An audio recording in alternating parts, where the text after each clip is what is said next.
B.I.G. You got your little gimmicks and the shit get corny. You fucked up in the game. I'm saying, bro, let me do my content. Notorious B.I.G. Straight. You know what I'm saying? I think my music is being so well So this is him received just because it's just some real shit. this is him in an interview from 1994 talking about his album. It ain't, like I said, it ain't no gimmicks Ready to Die. I want to give y'all a little bit of understanding. I live in Brooklyn, that get busy, you know what I'm saying? The Yeah, shit I be talking about don't be no bullshit. It be some shit that I've been through. I mean, I'm not trying to be no role model to nobody. I'm not trying to tell nobody what's right or what's wrong because I live my life doing wrong. All I can say is if you just listen to my shit and you be like, damn, nigga been through some hard shit. And if you think about getting involved in it, think twice. You know, I'm just a warning in you. Now rockin' with Show and Love. Fucking with the K-I-N-G-I-E. Now your ring on pinky, I flash when the cut is fresh. Y'all niggas don't get it, I'm living in the... B.I.G. Ready to Die. That's the album that we're gonna review today. Let me turn this down before they tag me for some shit. You know, they love to come get you. They love to come get you. But listen, Notorious B.I.G. 1994, Ready to Die, debut album off Bad Boy. And yeah, man, I enjoyed it. I enjoyed listening to it again. I enjoyed revisiting the album again. I enjoyed it. I wholeheartedly enjoyed it. And just forgot how many tracks and how many good singles were on the album, how many good songs on the album, how many memorable records on the album, the skits, everything. It's a good album, right? So what I didn't know initially, I didn't know it was a classic album. Now I think in the nature of hip hop, I knew that it was a really good album, especially when it was released in '94. I didn't know now that it was such a great album. You know, you probably can't see it in the background, but I do have displayed the actual vinyl for it. I'll talk about that a little later, of course, but you know, we're gonna get into my man Biggie. So B.I.G., Notorious B.I.G., Biggie Smalls, whatever you want to call him, considered to be, if not the best rapper to ever, you know, do it, arguably. There's been so many debates, barbershop talk, interviews, people that actually sat in the studio with him just to kind of see him create, and they were just in awe of him. So I want to get into it. Ultimately, I want to get into it. I want y'all to understand the album in its entirety, from front to back. Is give y'all as much as I can. If you don't know about my man B.I.G., I want to give y'all a little bit of insight, just a little bit. You know what I'm saying? Y'all can take from it for what you want to take from it, and go do your research and re-listening to you. You know, I'm always advocate for you to stream it up. So, you know, y'all stay tuned and y'all keep up with me as much as y'all can. Spread the word, of course. You know it is. So Mark Hughes representing Showing Love. When you get an opportunity, show some love. I hope you had that. I hope you did that this week. I hope you're able to show some love to whoever you're doing. Whoever you with, whatever you're doing, make sure you love it. Make sure you're showing love to those around you. When you get an opportunity, like always, like, comment, subscribe, whatever platform that you see this on. Throw a comment, give me some feedback, let me know. Let's make it as big as we can get it, because I want to go global. Ultimately, you know, I got big dreams. So yeah, let's keep dreaming. Shout out to all the big dreamers out there, you feel what I'm saying? But my man Biggie was a big dreamer. He started rapping at a young age. Just some background information on him that I can remember. So initially he just was you know, like any other rapper, just rapping, trying to get his music out there. It was different in the 90s than it is now. You know, the internet didn't exist. There wasn't any internet. So it really was about who you knew. It really was about being able to network and honestly having some form of talent. Not to say that people nowadays don't have talent, but sometimes it's just, you know, based off the money now rather than talent, which is unfortunate. But there is some rappers out there that do showcase talent, so I appreciate that.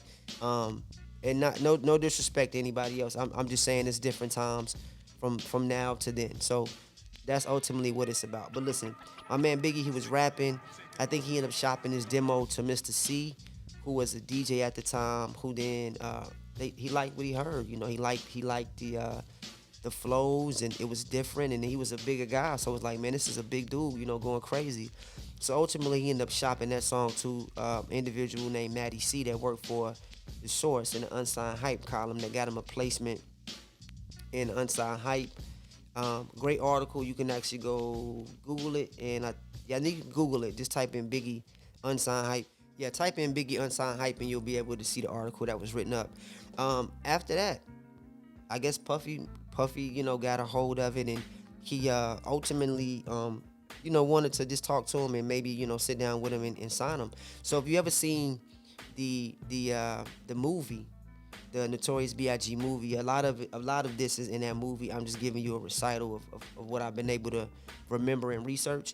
And then, that ultimately led him to a record deal. And I want to say he was the first artist that was signed to Bad Boy. Because even in the movie, he was telling them how, he was starting something and he want to be big and, something about a fucking a mink coat in the jungle, some wild boy shit. Just go watch the movie to give you some insight on it. But Biggie was the first artist signed to Bad Boy, and from there, the debut album was Ready to Die. So Ready to Die was released September 13th, 1994 on Bad Boy and Arista Records. Ultimately, it was produced by Diddy, Sean Combs. And if you know Diddy, back in the day, that was his prime. He was a young guy. He was making a name for himself. He was with Uptown Records. I think Uptown Records let him go. He had some money. He created Bad Boy. And the rest is kind of history. Literally, the rest is history. He ended up signing great acts, executive producing great acts. I mean, a lot of people. Mary J. Blige. He ended up signing Faith Evans. You had Jodeci. I mean, I think when he was at Uptown Records, I want to say Diddy ended up putting Biggie on a remix version of a Mary J. Blige song when he first found him. So he had some intention for him, and then I guess the follow through was the Bad Boy signing. So that's what actually happened for Biggie. So he had his foot in the game early, and Diddy knew what to do with him. Diddy knew. So Diddy found him, and they started working on the Ready to Die. So Ready to Die was mainly produced by a guy by the name of Easy Mo B. So if you're a fan of music like me, I do a lot of research and want to understand who made a lot of stuff and who was behind a lot of projects that became to be what they are today. And Easy Mo B he was a curator of the whole album, but he also worked with Tupac too. I don't know a lot of people know that. Go type in Easy Mo B. Easy Mo B worked with two of the greatest artists, like produced for some of the greatest artists. And he did a hell of a job. I think a lot of people had a critique because they felt like a lot of the albums sounded the same. But I think that's the intention. Like, maybe back in the day, you wanted a different vibe from different producers. Like Nas had on Illmatic. He had a whole lot of superstar producers. But not to say Easy Mo B wasn't a superstar producer, because he was. But, I mean, he produced the majority of the album. So, of course, if you have one sound, this is the sound that you're going to have. And I think that's what kind of solidified Biggie for that. And their relationship grew too, because they were once you in the studio with somebody, it's easy to work with them. They mannerisms and they tactics, and you're able to be creative, and because you know each other, so it makes it easier. So man, shout out to Easy Mo B for doing what he did, and taking a hold of this album. I mean, he wasn't the only one. I mean, he was the majority. You did have Chucky Thompson and Lord Finesse and DJ Premier, just a few other people that were on the album. But Easy Mo B made most of the production. And also there's only one feature on the album, which is Method Man. He's featured on a What. And I actually had to go back and I listened to, that's one of my favorite records on the album, to be honest with you. But I went back and I listened to a Drink Champs interview with Method Man and Nori, and they were asking about just his process of being in the studio with Big and how it came back and forth. Because if you ever heard of the What, go listen to the What.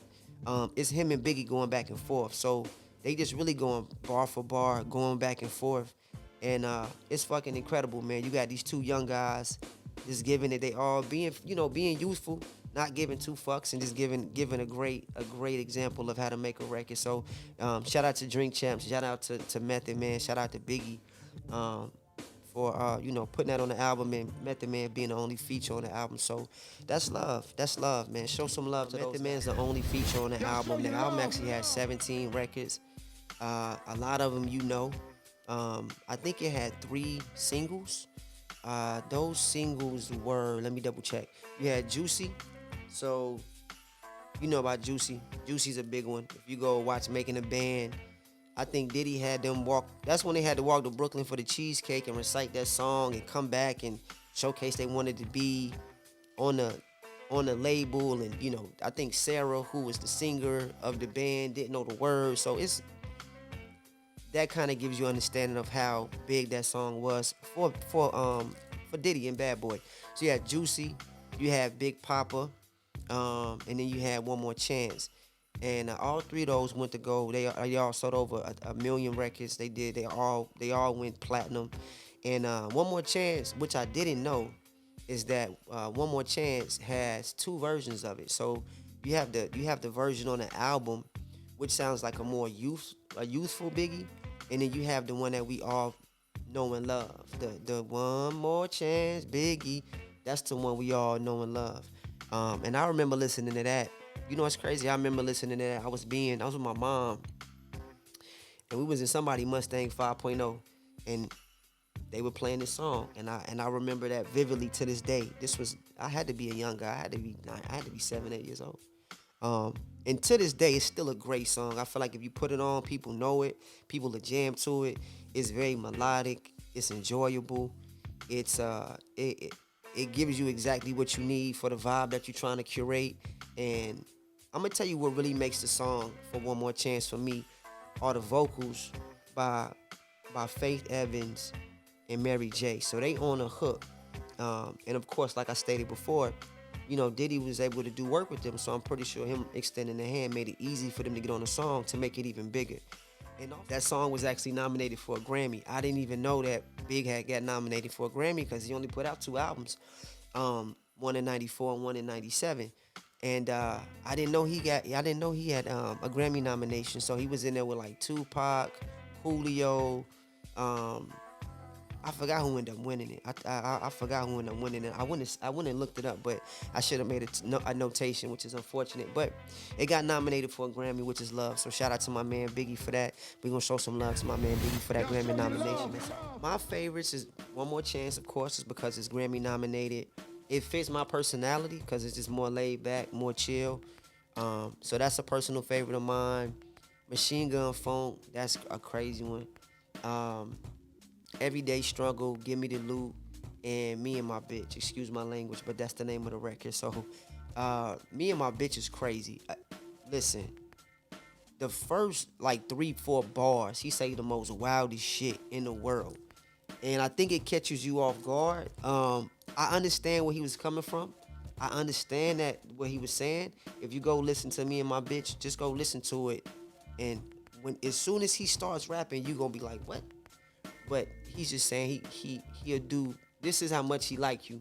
He's willing to do this for you. A bit extreme in my opinion, but hey, music is music, it's creativity, it's artistry, it's all good. So Me and My Bitch is one of my favorites, and then Everyday Struggle, only because Everyday Struggle is a really relatable record to a lot of people. You know, some people deal with shit differently. And then sometimes, you know, the thing about music is music can get you through so much. So that particular song is a very relatable record.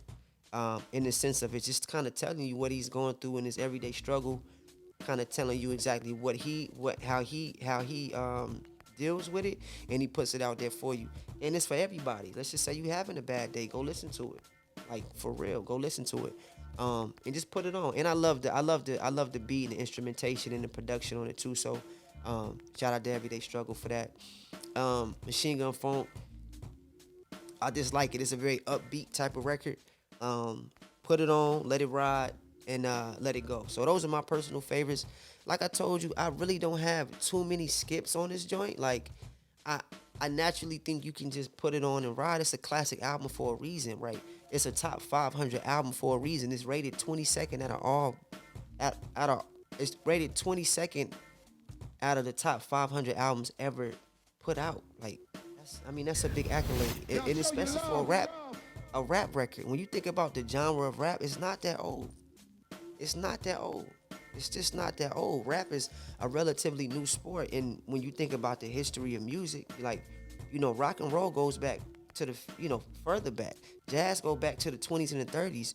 You know, classic music and all that soulful shit. Like, rap was created in the 70s. Hip hop was created in the 70s, and it was the #1 genre for a reason. People love it, right? So understand that, you know, it's rated that reason. It's rated that ranking for a reason. So not too many skips, to be honest with you, man.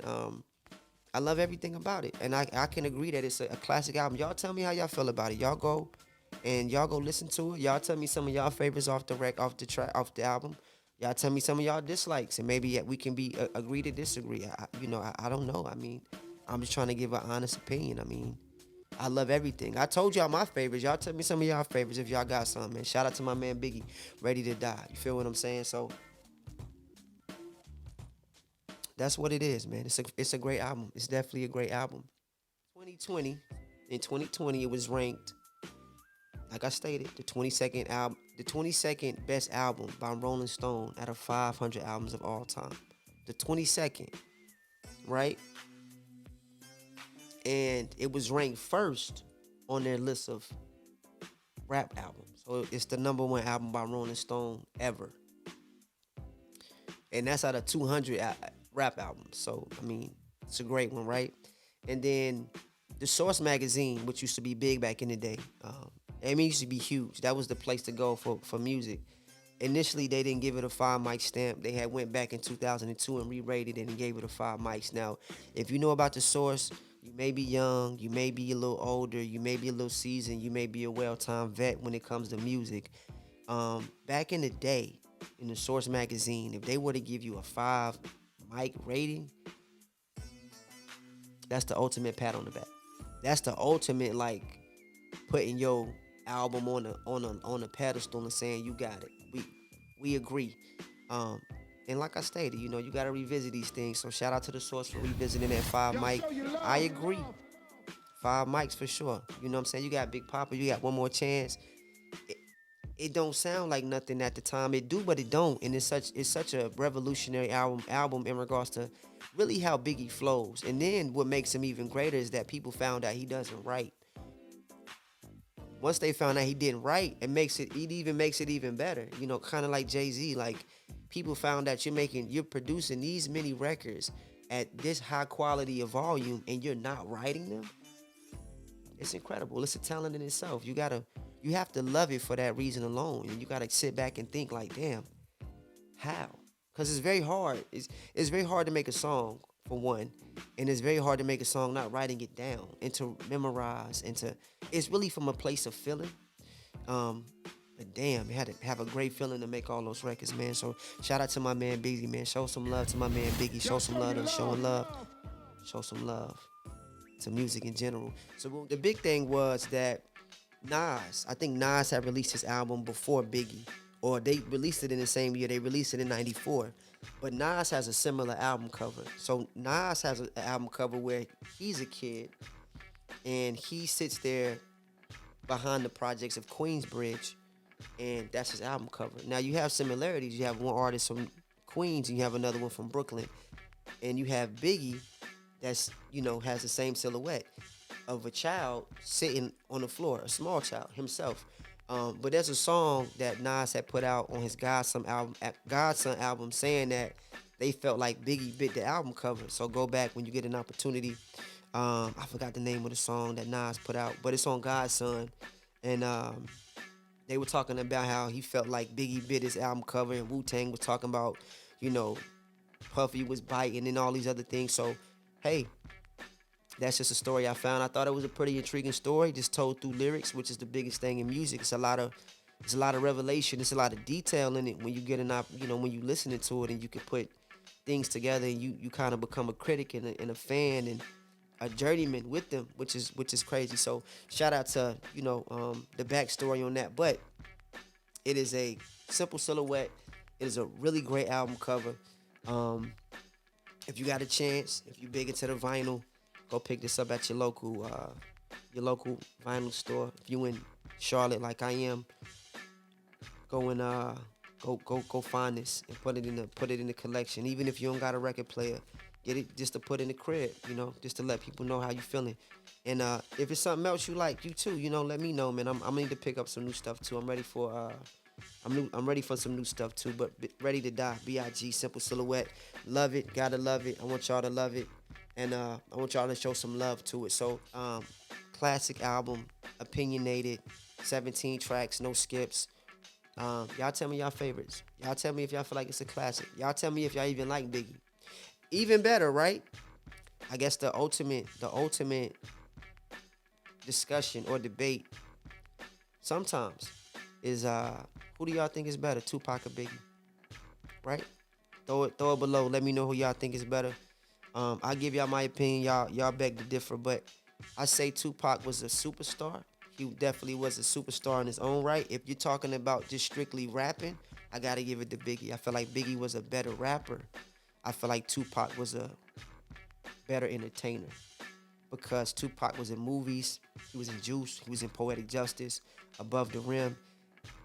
He was a fucking machine in regards to producing albums. And, he grew up in New York too. He just ended up migrating to the West Coast. But he grew up in New York as well. I think he went to film school or something in New York. I gotta go look into it. But ultimate discussion, Tupac or Biggie, who y'all got? Y'all let me know. B.I.G, showing love. Omar Hughes, Ready to Die. Like always, y'all go stream that up, man. DSPs, Apple Music, Spotify, Pandora if you listen to it, YouTube Music. You got a CD player, vinyl player, go pick it up. Put it in the air. Let people know about it. Like always, this is Omar Hughes representing Showing Love. Like always, y'all show some love to Showing Love. I'm going to show it right back to you. Make sure y'all staying in touch. Make sure y'all listening to y'all favorite music. Make sure you doing what you got to do. That's the ultimate goal for this, you know what I'm saying? So until next time, B.I.G, Ready to Die, Showing Love, Omar Hughes. We going to end it on this note. Y'all know what it is, man. Showing love. Let's do it. B.I.G, Ready to Die. You are now rocking with Showing Love. Fucking with the K-I-N-G. Now your rainbow pinky high flash when the cut is fresh. Y'all niggas don't get it. I'm living in the